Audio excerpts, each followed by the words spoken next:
Recently আমরা একটা খবর পাই যে নির্দিষ্ট একটা জায়গা থেকে বেশ কিছু সিম ইউজ করে সাইবার ক্রাইম করা হচ্ছে বা সাইবার ফ্রড করা হচ্ছে। এই ফ্রড করার জন্য যারা এই ক্রিমিনালস যারা আছে, অ্যাকিউজ যারা আছে, তারা বিভিন্ন ক্ষেত্রে বিভিন্ন রকম ভিকটিমকে চুজ করছে এবং তাদের এরিয়া অফ ইন্টারেস্ট ধরে ধরে তাদেরকে সেই অনুযায়ী তাদের কল করছে। কাউকে বলছে যে কাস্টমসে আপনার জিনিস আটকে আছে, আপনি এই পয়সাটা দিলে আপনি ফেরত পাবেন। কাউকে বলছে যে আমি কিছু হাউস হোল্ড ফার্নিচার্স বিক্রি করতে চাই। এরকম করে আমরা বেশ কিছু কলারকে মানে বেশ কিছু সিম আইডেন্টিফাই করি, প্রায় 16 নাম্বার অফ সিম, যেগুলো এই সাইবার ক্রাইমে ইউজ হচ্ছিল। এগুলোকে ট্র্যাক করতে গিয়ে আমরা একটা স্পেস আইডেন্টিফাই করি যে একটা নির্দিষ্ট জায়গা থেকে এগুলো অপারেট হচ্ছে, শিওলি বলে মফস্বল থানার একটা গ্রাম থেকে।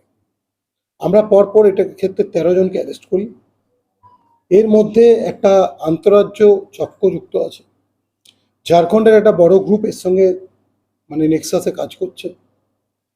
তো আমাদের যেটা আছে, আমরা এখনো পর্যন্ত 13 জনকে অ্যারেস্ট করতে পেরেছি। এরা বিভিন্ন সময় বিভিন্ন কলারের নাম নিয়ে বিভিন্নভাবে মানে অলমোস্ট জামতারা স্টাইলে কাজটা করে যাচ্ছে। আমরা আশা করছি যে মেন অ্যাকিউজড আছে বা মাস্টার মাইন্ড আছে, তাদেরকে আমরা খুব তাড়াতাড়ি বুক করতে পারবো।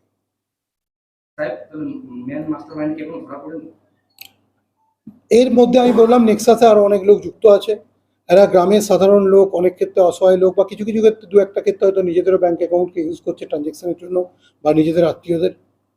তো আরো যারা আছে এই চক্রের মধ্যে অনেকে অ্যাক্টিভলি এটা পার্টিসিপেট মানে আছে, তাদেরকে আমরা আশা করি খুব তাড়াতাড়ি। দেখা গেছে অনেকেই নিজেদের ব্যাংক অ্যাকাউন্ট হারায় দিয়েছে বা মানে তার ব্যাংক অ্যাকাউন্ট বা এটিএম সেখান থেকে নিয়ে ওরা বেশ কিছু লোক এটা নিজের কনসেন্টে দিয়েছে টু আর্ন সামথিং। বেশ কিছু ব্যক্তি আছেন যারা হয়তো মানে এটা সম্বন্ধে অ্যাওয়ার নন। অনেক সময় দেখা গেছে তাদেরকে ভুল বুঝিয়েও এটা করা হয়েছে। আমরা দেখছি পুরো বিষয়টা, আমরা খতিয়ে দেখছি। না, তারা ম্যাক্সিমামটাই আমাদের মফস্বল থানা আন্ডারে শিওলি গ্রামের বাসিন্দা। আমরা তাদের টোটাল অ্যাড্রেসটা বলে দিচ্ছি, আরো বলে দিচ্ছি। সিম ডিটেলস বা আদার্স কিছু কোথা থেকে তারা ইস্যু হয়েছে সেগুলো আমরা ইনভেস্টিগেশন ইস্যু আছে, এগুলো আমরা ডাইভালজ করছি না।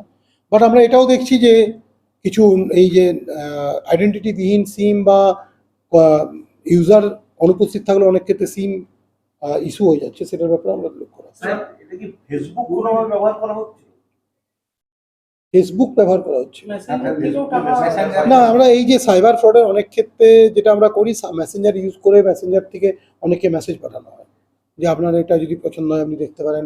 আমি যেটা বললাম হাউস হোল্ড আর্টিকেলের ক্ষেত্রে ম্যাক্সিমাম জায়গাতেই প্যাসেঞ্জারকে ইউজ করে। কিছুদিন আগে ঝালদাতে একটা কেস ঘটে গেছে হোম ডেলিভারির নাম করে। কিসের নাম করে? হোম ডেলিভারি, মানে টাকা নিয়ে ইসে করে। হ্যাঁ, সেই কেসটা আমরা রেজিস্টার করছি, ওটা আমরা ইনভেস্টিগেট করছি।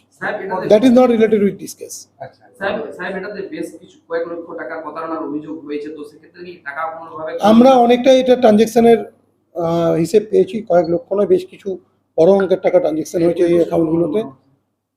ওটা কমপ্লেন আছে, কিন্তু ট্রানজেকশন আরও বেশি হয়েছে। আমরা সেটা ট্র্যাক ডাউন করছি। আমরা কনসার্ন ব্যাঙ্কগুলোকে দিয়ে অ্যাকাউন্টগুলোকে আমরা হোল্ড করিয়েছি।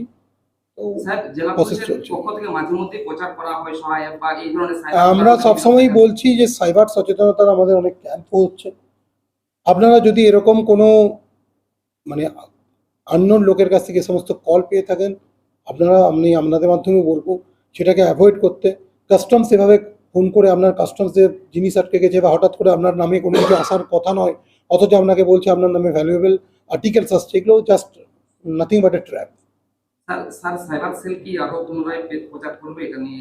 কন্টিনিউয়াস চলছে, এটা পুনরায় প্রচার করার কিছু নয়, এটা আমরা কন্টিনিউয়াস অ্যাক্টিভিটি। সেক্ষেত্রে যদি কেউ ফোন করে তাহলে তাকে কি করা দরকার? সেটাকে অ্যাভয়েড করতে হবে, পুলিশে তাকে ইনফর্ম করতে হবে। আজকে যেমন আমরা আমাদের কাছে একটা ইনফরমেশন এসছে যে কাস্টমসে জিনিসপত্র আটকে গেছে বলে কিছু টাকা পাঠান বলে একটা আমাদের কাছে ইনফরমেশন এসছে, আমরা সেটাকে রেজিস্টার করেছি। We are proceeding.